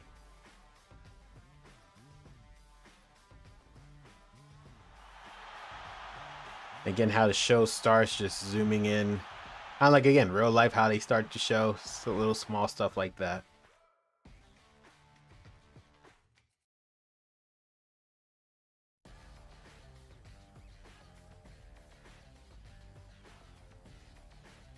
And Stacy, so let's see if we have a new conversation this time.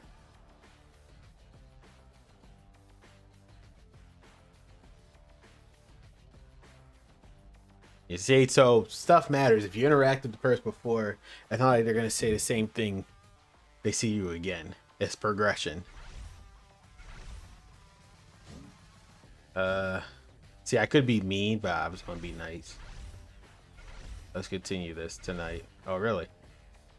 Are you gonna be my manager? What scene is this? Oh, see, they automatically put you in a match I did not ask for. I guess now Stacy could be my manager if I successfully do this.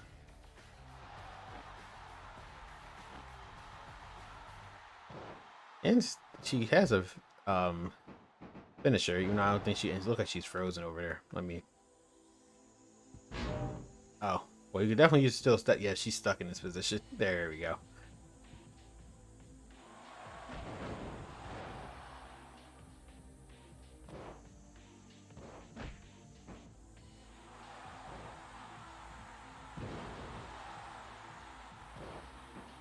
And I just gotta again give them credit. They also even though they had to make brand new models from the ground up, they also updated everyone's attires to be as accurate as possible. In a year span. I gotta keep stressing that. In a year span. And when I say updated model, as you can see how they're moving, they're not all moving the same. Like they made sure every, thanks to those moving animations I showed you, like this isn't just like Just Bring It where every move moves exactly the same stance, same everything. Everyone's updated. Everyone has a specific style to them. Oh, great stuff. The moves feel a lot more impactful.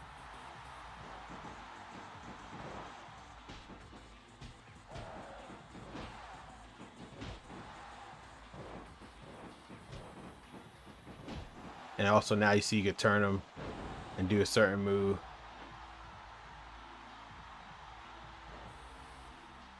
Again, all depends on the groggy state that they're in.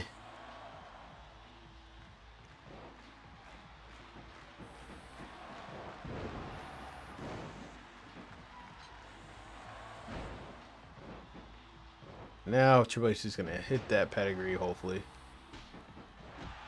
And we should call it.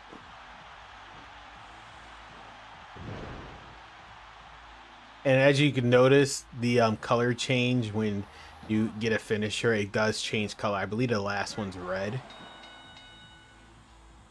What was the reason for that? I honestly don't know. But it was just a cool thing. It's only in this game. I don't believe the next game Here Comes the Pain has it.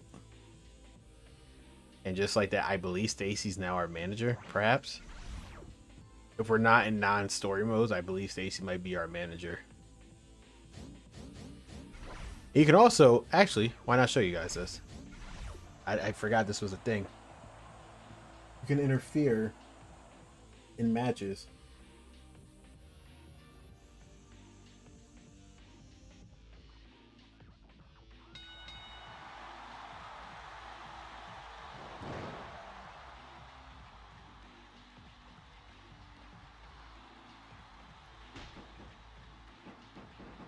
I want to make sure it's something. See, I'm right there. Now, I don't know if I can attack them per se.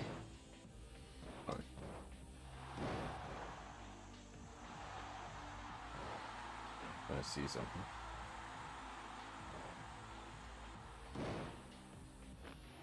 Testing.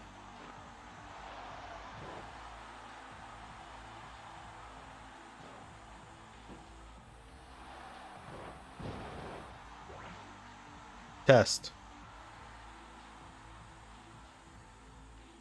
Okay. I thought I was hearing. That is weak. That is way too loud.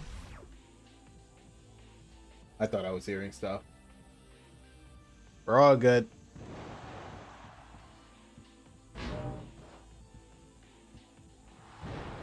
I believe. Yep, I can just, even though this is a regular match, I can just hit my finisher. No problem.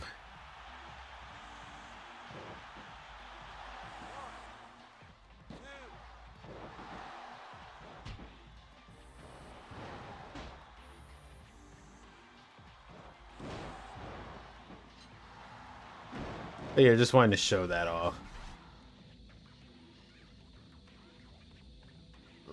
I wanted to exit out because I believe the sound is like way too loud, but it is what it is. The crowd noise. Hold on.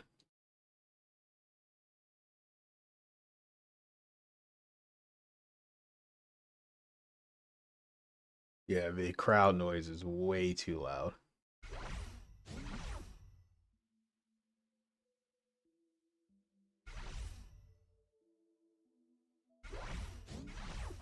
But I'm gonna just quit out of this. What I'm gonna do, and then that's the one thing I'm gonna have to fix.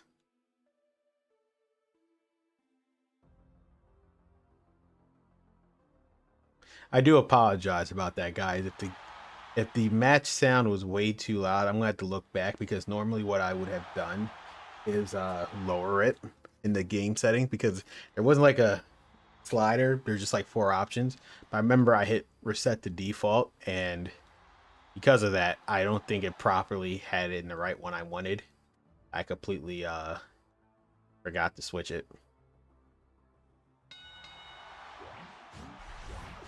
I lost this match, but it's cool because I still get my shot at the pay-per-view regardless. So everything works.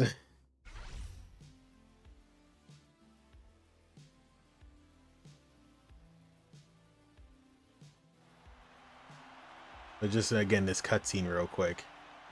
Really selling the pay-per-view. And you have a choice. You see, you have a lot more choices. I could attack him or don't do anything. I believe Triple H was a face at this time, but I'm not going to do anything. There's little details like that. So going to the match, are you going to be a face or a heel? Those are the questions you have to ask yourself. And there is the Backlash show. But we're gonna quickly, we're gonna play this back. I just want to get the Backlash just to really showcase how they presented the season mode for this game, which was arguably the main selling point of this entire game.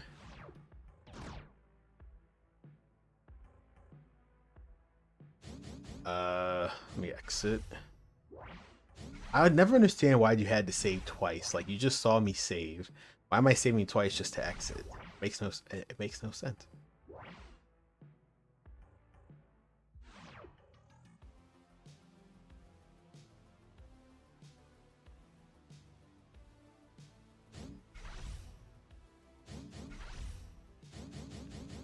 Let me see something. All right. So the SFX volumes is way too loud.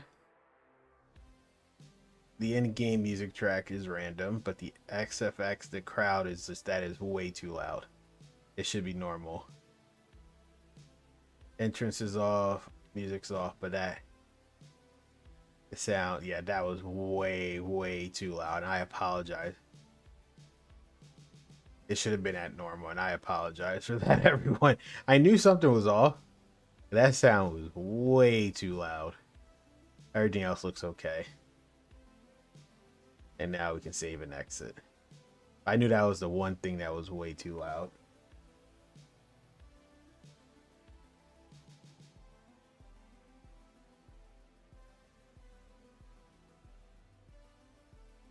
Let me see. And now we should be good, though.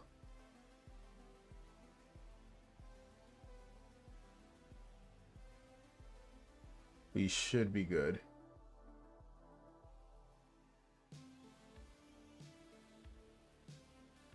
All right. Yep. And now let's play. Wrong one. Let's play this. How does Backlash? How do they culminate this 4-week rivalry? So essentially, every rivalry, there is some overlap in the pay-per-views. Like, some rivalries will carry over to the next pay-per-view, but for the most part, how this game is structured, which is perfectly fine, it kind of mimics real life depending on who you are in the card. Some rivalries just end at the pay-per-view. Some of them go into the next one. But for the most parts, the storylines usually end at this pay-per-view. I think only a few of them actually carry over to the following one, depending on the situation. And again, this is the first one that actually have unique stages to the arena, so you actually get to see how the Backlash arena should look.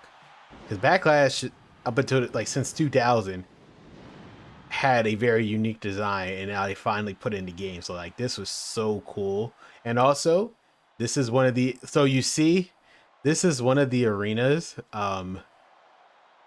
This is actually one of the arenas where they had to update the logo, because that Backlash logo should be WWF, but it's WWE, so they had to quickly update. They tried to update most of them, but some of them got they got missed, and you can see it. This Backlash in 2002. I would fight for a title. I mean, I would ask Vince for a title shot, but I know he's gonna say no.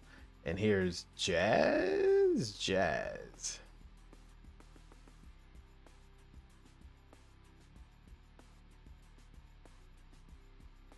I know you want to be my friend. Do I, though? Wait, she gonna fight me? Is she gonna fight me? Oh, okay.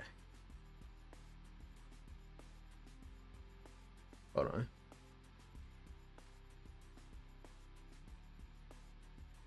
All right.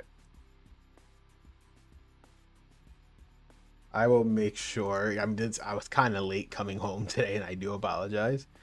When I set this stream up, I didn't have enough. Normally, I have like hours before, but I was late coming home today. I only had like a 2 hour window to make sure everything was prepped. Normally, I have the volume corrected to where I want it. I do apologize about that for those who are watching on demand after the fact and those who are watching live. And this is for the Undisputed Championship. You know, again, when the time this game came out, the drawbacks of having a yearly game. By the time this game came out, everything was. I mean, it's not the game. It's not their fault. WWE updates crap every month. So and now Benoit's number one contender, as I said, in real. So they're mimicking what happened in real life, which is actually cool because I just beat Chris Benoit because of Stacy Keibler. So that's actually funny. What originally happened here was Undertaker and Stone Cold. Undertaker became number one contender. It was actually Triple H versus Hulk Hogan as the main event for the Undisputed title as Triple H was the Undisputed Champion. The reason why they couldn't do that because they made Hulk Hogan an unlockable superstar in season mode. So they couldn't just do that directly. So they switched it by having Undertaker as the champion at this point. At default. Also, see how he has the his championship. They made sure everyone has a unique championship entrance depending on, you know, the higher the superstar you are. Like Rock has his special entrance when he walks out the title, Stone Cold as well as, I believe, and they made sure Undertaker had it for his championships entrances. So that's really cool. And also originally, the World Wrestling Federation title was supposed to be in this game, I believe, but they cut it out at the last minute because they got unified. But I do believe the World Wrestling Federation title, the original design of it, is here, Chris Benoit coming out. Just like how, because again, it's reminiscent, so you don't understand why he's coming out. Not because he hates me, he probably does, ironically. Because Undertaker did the same thing to Triple H during this show. He actually screwed Triple H over. But he's actually helping me. He screwed Triple H over. He's actually attacking. That's funny. He's actually doing exactly what happened. Triple H was the champion, and he attacked, and Undertaker attacked Triple H because Triple H was the champion. So Chris Benoit is just doing what Undertaker did, but the irony is Undertaker is being on the receiving end of that. Even though he did in real life. That's the irony is. I do not. I see the irony in that. Now he's too worried about Chris Benoit.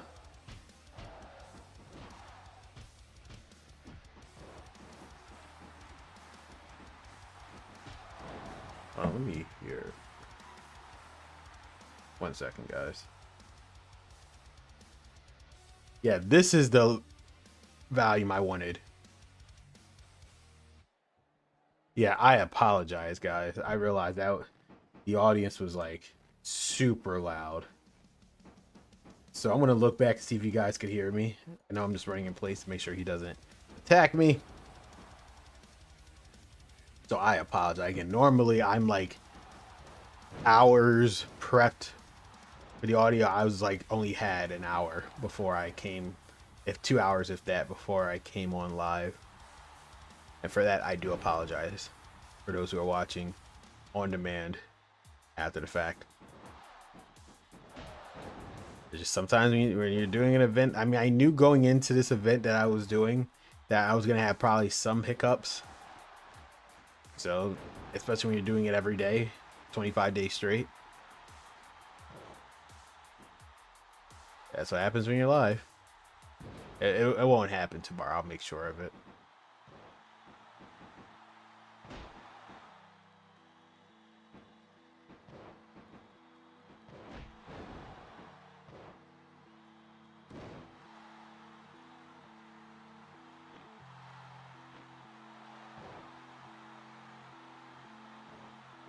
And I must say, for the most part, all of the new move animations like that were in Just Bring It are kind of gone.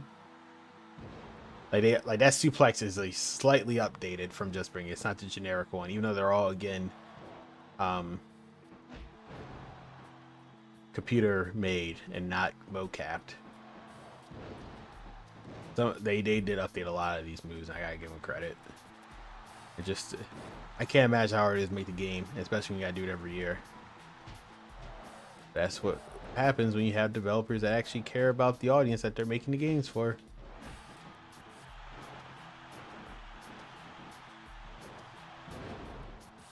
And that should do it. Hopefully. 1, 2, 3. I am now the undisputed champion. Good times are rolling. And if I remember correctly, I think, yeah, see, the undisputed title.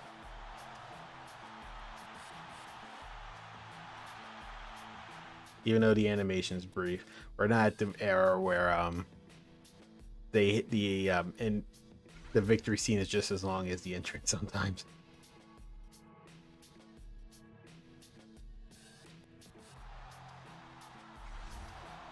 And now I can shake his hand, don't shake his hand, or throw a cheap punch. Since he didn't hit me in the build-up, I'm going to shake his hand. See, and again, depending on what you do, it does influence how you're going to be in the game. These branching, like, that's why, again, there's so much replay there. You can see, so even though I showed you how insane it is, you have to essentially play the game 3 times, which is a total of 6 years. There's enough of branching stories where it makes it worth it. So it gives you a reason to do that. We're just going to do this one. And because it was also Backlash, but see, the problem with it out, you got to win the Undisputed title twice just to get RVD. But the most logical thing to do is somehow lose it and then try to win it back in the same season mode, so you get at least unlock the Undisputed Championship stuff. The Rock attire, Christian's attire, creative part. Remember, I told you a lot of people have at least 2 attires. I think some of them have 3. Like The Rock, I think has 3. But we're just gonna lock the Backlash arena for this.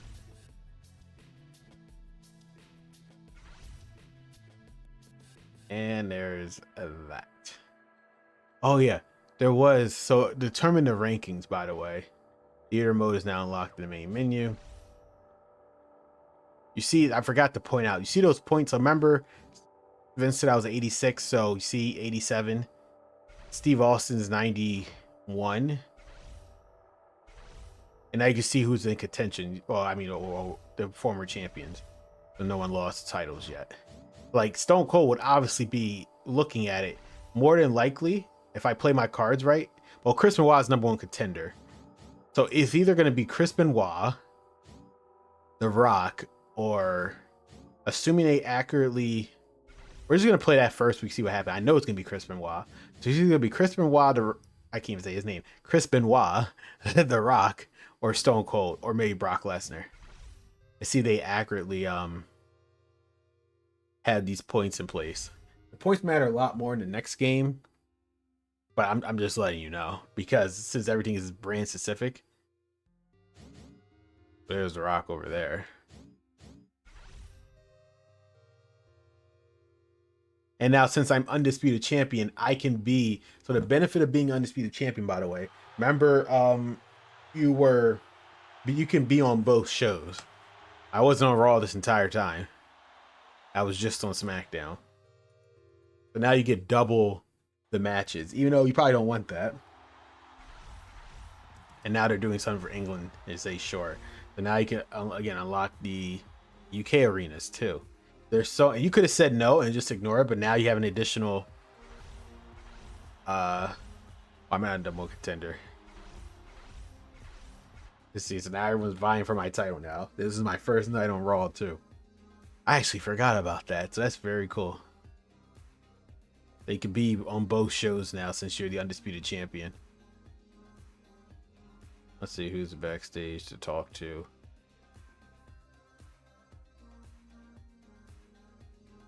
I don't know if I'm in the story. Or actually probably don't have time.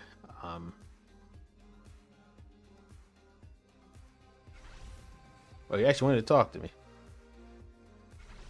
Well, you see, 87. So that's it. And how am I doing? Oh, we already did that. And then, if you're wondering for Ric Flair, he pretty much says the same exact thing. There's essentially no difference. And oh, because of that, now here's the Undertaker. I wonder if he references that I beat him.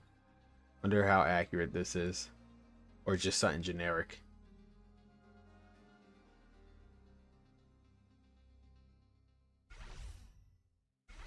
You already mad? I think he's mad. Yeah, I'm not gonna say anything.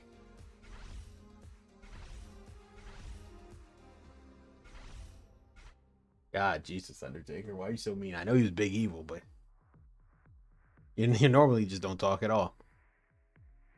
But yeah, I think that's it. I'm gonna show you with season mode, but since this was essentially the main selling point of this game, was the revamped season mode and the draft system, I just really wanted to showcase that and what they did in a year time span. Give me one moment. Do a few more stuff I wanted to show you guys.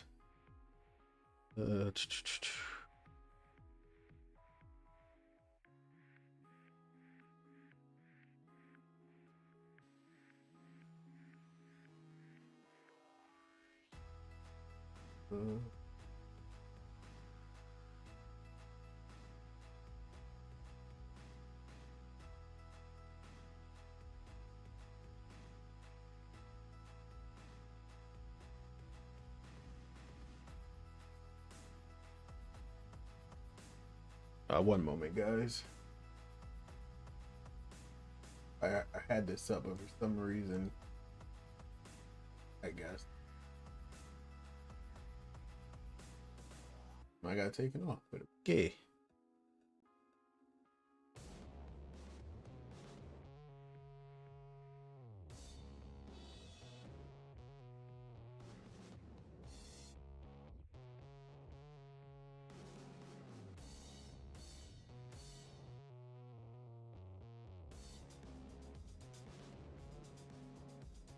All right, so first I want to talk about the game sales of this game and the reception. Obviously, 82 on Metacritic. We're gonna look at Metacritic in a second. Just really want to emphasize the sales here. And by 2006, even though the game came out 2002, I just want to emphasize this. This game by itself sold 1.1 million copies. So again, it was at the level of, even though it was the Guinness World Record years later, essentially every game was essentially selling over 1 million copies. You have to keep in mind, it was only on the PS2. So the fact that it sold that much by itself just goes to tell you all you need to know. In the United States alone, that wasn't counting the UK, that wasn't counting Japan or anywhere else in the world. Just in the US alone, it sold 1.1 million copies. It sold then 8 million units. The entire series at this point sold 8 million units in the United States alone. So it was just making bang. Again, 300,000 copies in the UK, I believe, in its first sale. And of course, it got platinum status, the greatest hits. Again, it was perfectly fine. Just want to re-emphasize that on the charts. I don't know how accurate this site is. I know people say it's not, but this is pretty much the only data point I had. Just want to show you Japan, not that much. North America, 1.32 million.